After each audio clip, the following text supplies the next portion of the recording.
Muito boa tarde, Colorados! Começando aqui com novas informações sobre o Internacional e só antes de começar com esse vídeo, não esquece de deixar o teu gostei, se inscrever aqui e também ativar o sininho de notificações que é muito importante. Além disso, deixa aqui nos comentários também a tua opinião sobre essa contratação do Richard. Tu aprovou, tu não aprovou, tu ficou chateado que o Inter anunciou esse nome? Deixa aqui nos comentários que eu quero saber a tua opinião, tá bom? E até para a gente começar trazendo um contexto, todo mundo sabia que o Inter estava atrás nessa janela de um primeiro volante. O Roger já vinha falando nas entrevistas coletivas que queria um jogador para repor a saída do Fernando, saída entre aspas, né, da lesão que ele teve de ligamento, só deve voltar a partir de novembro. A partir dessa situação, o Inter foi ao mercado, fez proposta inicialmente pelo Juan Portilla, do Talleres da Argentina, a negociação acabou dando errado, teve, né, uma mini novelinha com o Kaique do Juventude, mas de fato não houve nada quanto a essa possibilidade. O Inter nunca chegou a fazer uma proposta por esse jogador. Sim, era o nome aprovado pelo Roger Machado, mas ainda assim o Inter de fato nunca chegou a tentar esse jogador, né? Realmente o rival, o Grêmio, tentou fechar, quase fechou, teve, né, toda aquela questão do exame que ele fez médico, acabou não passando por causa de uma lesão que ele ainda tem no joelho, enfim, diversos problemas que talvez tu lembre disso. E a partir daí a gente estava esperando qual que seria o outro primeiro volante que o Inter iria atrás. Qual seria o outro nome vazado que estaria negociando com o Inter? Pois bem, o Inter já anunciou, de surpresa, aquela contratação que ninguém espera, aquela contratação que não vazou.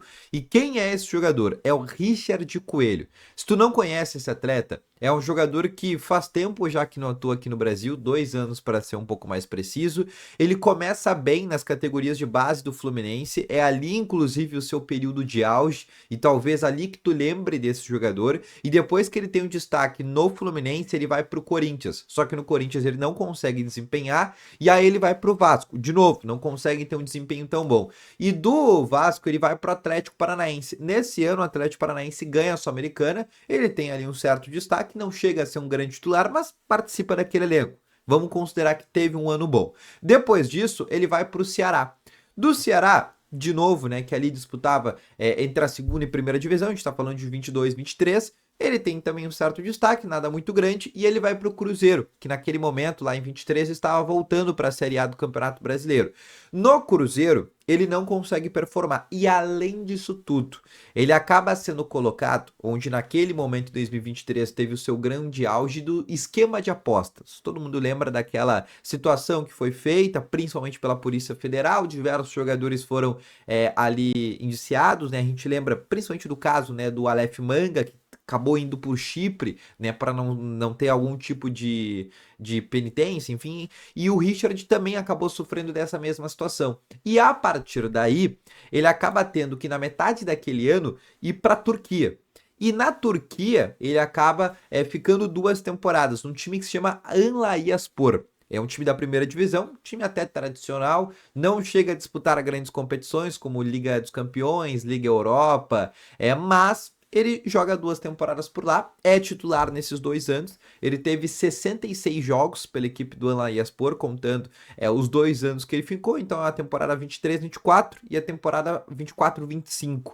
Até que neste ano, ele até sofreu com 2 problemas de lesões, 2 lesões musculares, nada muito grande, tá? De lesões musculares, e até pelos números que a gente pega, por exemplo, dele, são números bem interessantes, tá? Porque quando a gente vê, principalmente em termos de estatísticas, de roubada de bola, para uma função que é a que o Inter tá precisando, ele teve números interessantes, tá? Ele teve, assim, números que a gente olha, opa, talvez a gente realmente tenha encontrado um bom jogador. O grande problema do Richard é que quando ele estava aqui dentro do futebol brasileiro, a gente lembra que ele acabou não atuando também. A gente lembra que ele não teve, né, um grande destaque. Ele até tem números de roubada de bola interessante. Eu até fiz um comparativo com o Fernando, e o comparativo dele com o Fernando defensivamente ele inclusive é superior. Isso pegando a temporada 2024 do Fernando no futebol brasileiro e pegando a essa temporada que ele teve na Turquia 24-25. Só que tem um grande ponto importante dessa contratação, porque ele não tinha contrato terminando no Antalyaspor, tá? O contrato dele ia até 2027.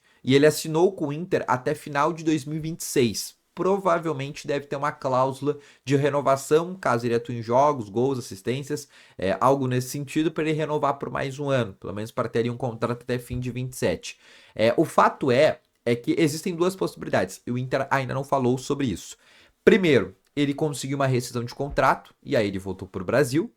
Ou a segunda possibilidade, o Inter pagou pelos seus direitos econômicos, que essa é uma informação que a gente, neste momento, ainda não conseguiu confirmar.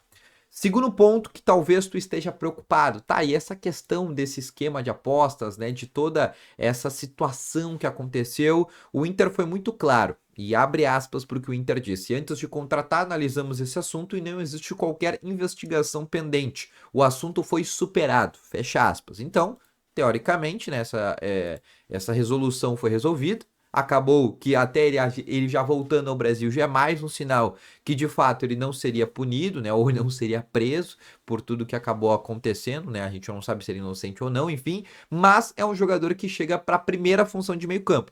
Ele na carreira já jogou também como zagueiro, porque ele é alto, ele tem 1,91 m de altura, mas ele é um jogador que faz mais a primeira função de meio-campo, naquela saída de três, participando muito da construção.